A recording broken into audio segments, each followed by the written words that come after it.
Pour mener l'enquête sur Delphine Jubilard, les juges d'instruction ont entendu une nouvelle fois le fils aîné de la disparue et de son époux Cédric Jubilard. Cependant, le témoignage de Louis, 7 ans, n'a pas été filmé comme il aurait dû l'être. Quelles seront les conséquences de cet impair? Parallèlement à la recherche d'un indice voire d'un corps par les autorités grâce aux données du GPS de Cédric Jubilard, l'entourage de son épouse Delphine, disparue à Cagnac-les-Mines, Tarn, dans la nuit du 15 au 16 décembre 2020, est aussi interrogé.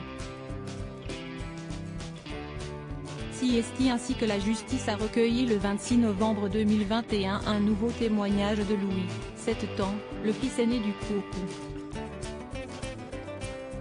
Cependant, selon la dépêche, cette audition n'a finalement pas été enregistrée par vidéo conformément à la procédure en ce qui concerne les auditions de mineurs, victimes ou parties civiles dans un dossier pénal et pourrait être donc annulée. Les conséquences pourront être importantes dans cette enquête qui dure depuis plus d'1 an. Si des caméras sont posées sur la table pendant que l'enfant s'exprime lors de cette audition, il n'y a pas d'image du garçon. Oubli ou problème technique? S'interroge la dépêche. Dans le cas où cette audition n'est pas validée, on en fera une seconde, commente Melour Boguet, partie civile, représentant les intérêts de l'enfant. Mais il s'agit d'un non-événement puisqu'il n'y a pas, à ce jour, de requête en nullité déposée. La défense dispose d'un délai de 6 mois pour soulever un vice de procédure et demander l'annulation de cette audition. Dépassé ce délai, l'interrogatoire reste valide, précise le journal. Maître Martin, Franck et Alary, les avocats de Cédric Jubilard, ne souhaitent pour l'instant pas s'exprimer, ajoute le quotidien. Un vice de procédure qui va peut-être obliger un enfant de 7 ans à devoir s'exprimer encore une fois sur la traumatisante disparition de sa maman.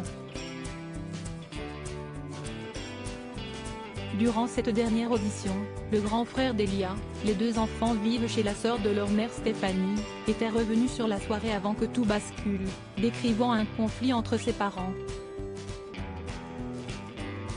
Il décrit une scène de dispute entre ses parents, dont il est pour la première fois le témoin visuel. Il entend notamment sa mère, qu'il situe entre le canapé du salon et le sapin de Noël, dire à son père « Arrête-toi ». De manière ferme, lit-on dans le quotidien. Ce témoignage contredit le fait que Cédric Jubilard, actuellement incarcéré à la prison de Toulouse-Cesse, Haute-Garonne, et qui clame son innocence, ne se soit pas disputé avec sa femme ce soir-là, juste avant la disparition de l'infirmière. Cédric Jubilard reste présumé innocent des faits qui lui sont reprochés jusqu'au jugement définitif de cette affaire.